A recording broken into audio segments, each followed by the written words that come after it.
Guys আমি আবার আজকে নিয়ে চলে আসলাম আপনাদের কাছে নতুন রেসিপি। ওলের তরকারি আমি করব। ওলের তরকারি মাংসের মতন করব। ওলের তরকারি কষা তরকারি আমি করব। ওলকে ভালো করে ছুলে পিস পিস করে নেব।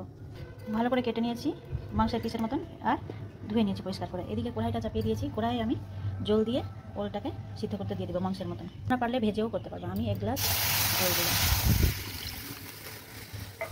এবার ওলটা আমি দিয়ে দেবো।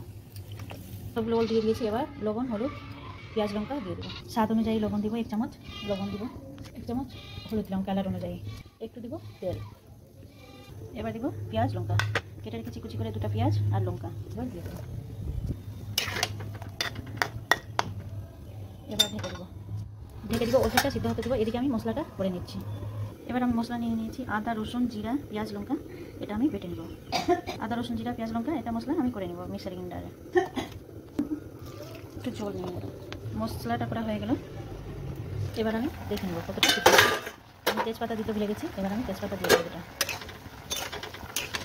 জলটা অনেকটা শুকিয়ে গেছে। এবার আমি মশলা দিয়ে দেবো।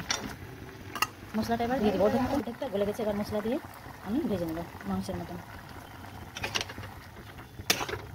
ওল খেতে খুবই টেস্টি লাগে। এভাবে মাংসের মতন করে দেখবা, খুবই টেস্টি লাগবে। ডিটো একদম মাংস লাগবে।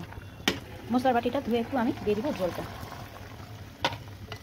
এবার আমি ঢেকে দেবো, একটু মশলাটাও ভাজা হোক। এবার আমি ওলের তরকারিটা দেখে নেব কতটা গলেছে। বা সুন্দর করে গলে গেছে, মশলাও ভালো করে হয়ে গেছে সিদ্ধ।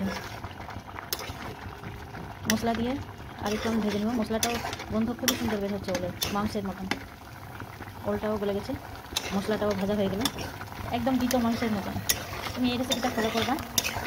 ওলের তরকারি বাসমতি চাল দিয়ে খুবই ভালো লাগে, একদম মাংসের মতন। পারলে ভেজেও করতে পারো। আমি এমনি মাংসের মতন মেখে মেখে করেছি এই ওলের সবজিটা। আর তুমি টমেটো ধনেপাতা দিতে পারো, আমি দিব না। এমনি মাংসের মতন ফিলিংস টেস্ট করবো আমি ওলের। এবার এটা আমি বন্ধ করে দেবো গ্যাসটা। দেখতে কত সুন্দর লাগছে, খেতেও সেই টেস্টি লাগবে, খেতে সেই লাগবে। ওলটা একদম ভালো করে গলে গেছে, মশলাটাও ভালো করে সুন্দর করে ভাজা হয়ে গেছে।